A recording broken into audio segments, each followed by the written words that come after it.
Assalamu alaikum dostlar. Bizim kanalımızı kattalıp like basmayı unutmayыңыздар. Алдында сіздер менен дагы кызыктуу аңгемелер менен бөлүшмөкчүбүз. Бисмиллахир-рахманир-рахим. Ассаламу алейкум жамаат. Аллахымдын баарыңыздарга саламатчылыгы жана берекеси, ырайымы болсун.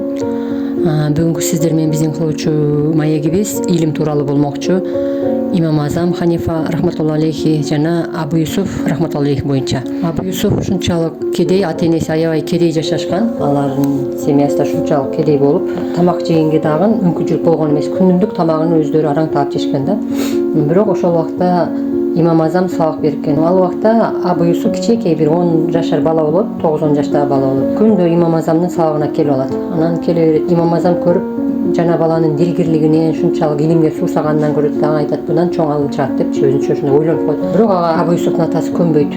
Bir gün келет да Имам Азамга айтат: "Эй шейх, дейт, сиз менин балама тийбеңиз, менин баламды тынч коюңуз. Балам үйдө бизге тамак табыш керек. Биз ачка калабыз. Айтор, балам акча табыш керек" дейт да. Дегенде Имам Азам айтат: "Балаңдан мен көрүп турам, балаңды илимге кой, буга шарт түзүп бер, өтө илимдүү, ушунчалык чоң алым чыгат" дегенде атасы айткан: "Жок" дейт, "балам акча табыш керек" дегенде Имам Азам сурайт: "Балаң күнүнө канча акча табат?" деген. "2 дирхам" дейт да. "Анда мен сага төлөп турайын" деп Абу Юсуфтун атасына 2 дирхамдан төлөп Абу Юсуфка сабак берген да.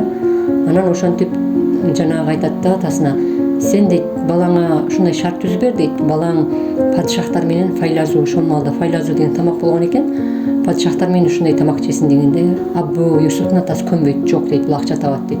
"Макул анда" деп келишип экөө күнүнө 2 дирхамдан төлөп берем, балаң окууга келет деп баланы алып калат. Баланы окутуп Абу Юсуф ушунчалык чоң даражага жетет. 4 мазхабтан башка дагы мазхаб боло турган болсо, өзүнчө мазхаб кармаган даражага жетет да. Мутлак муштахид деп коет буну. Абу Юсуф ушунчалык илимдүү болуп, өзү фатва чыгарып, бирок урматына, устазынын урматына Абу Ханифанын мазхабында калат да. Ошондой күндөрдүн биринде бир жыйналыштар болуп калат. Ал жерде падышахтар, бүткүл оолиялар топтолот. Ошончалык илими бийик болгондуктан падыша өзүнүн алдына Абу Юсуфту чакырат да.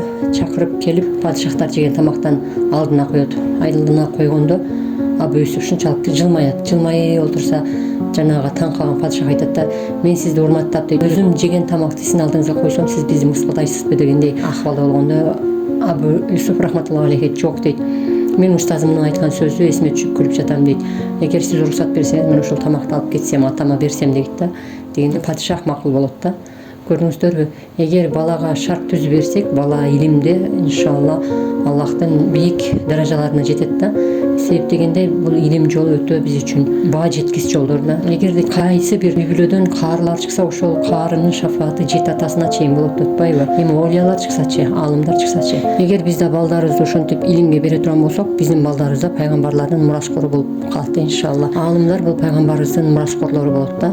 Ошон үчүн биз дагы ошол аалымдардын ата-энеси болгонго сиздерге, биздерге Аллах таалам мүмкүнчүлүк берсин.